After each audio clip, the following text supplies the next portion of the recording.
Everyone, তো আজকে শ্রাবণ মাসের শেষ সোমবার, মানে পঞ্চম সোমবার। তো দেখো কোথায় যাচ্ছি। তো চলে এসেছি আমরা চাকদাতে, চাকদা গঙ্গা এটা। তো চলে এসেছি গঙ্গা স্নানে। আর চাকদা গঙ্গা এখানে অনেক দিন পরে এসেছি, মানে বছর 5-6 বছর হয়ে গেছে। দেখো কি সুন্দর, আর এই পাশে রাস্তা হয়ে গেছে, কত সুন্দর জায়গা হয়ে গেছে। আর এখানে মন্দির হয়েছে, ঘাট বাঁধিয়ে দিয়েছে এই পাশে। আগে তো সোজা চলে যেতাম, কিন্তু এই পাশে একটা পাকা রাস্তা আছে। তো ওইদিকে শেষ মাথায় ঘাট, নতুন ঘাট হয়েছে। দেখো কি সুন্দর ঘাট বাঁধানো। তো আমরা খুব ভালোভাবে স্নান করে নিয়েছি, কারণ আর ইচ্ছা ছিল যে মুকুন্দনগর যাওয়ার, কারণ ওখানে আরও সুন্দর সুন্দর মন্দির আছে। কিন্তু এখানে এসেও মনটা অন্যরকম, মানে খুব ভালো লেগেছে, কারণ এখানেও মন্দির হয়েছে, নতুন ঘাট হয়েছে।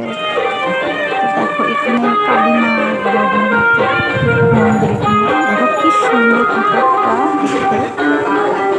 তো আমরা এখানে পুজো দিয়েছি, পুরোহিত ছিল এখানে, পুরোহিত খুব সুন্দর পুজো করেছে।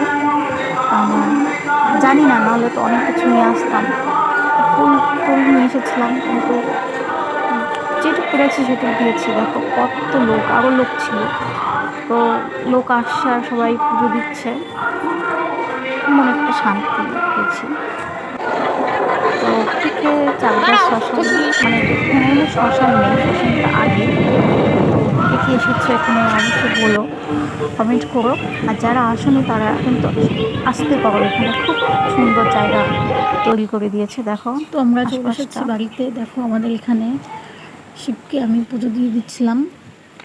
তো ভাগ্যে থাকলে সব কিছু হয়। এসেছিলাম বাড়িতে একটা কাজের জন্য, তো কাজটা হয়নি, কিন্তু এসে মাটা সবাই গঙ্গা স্নানে এসেছিলো, তো আমিও চলে আসলাম।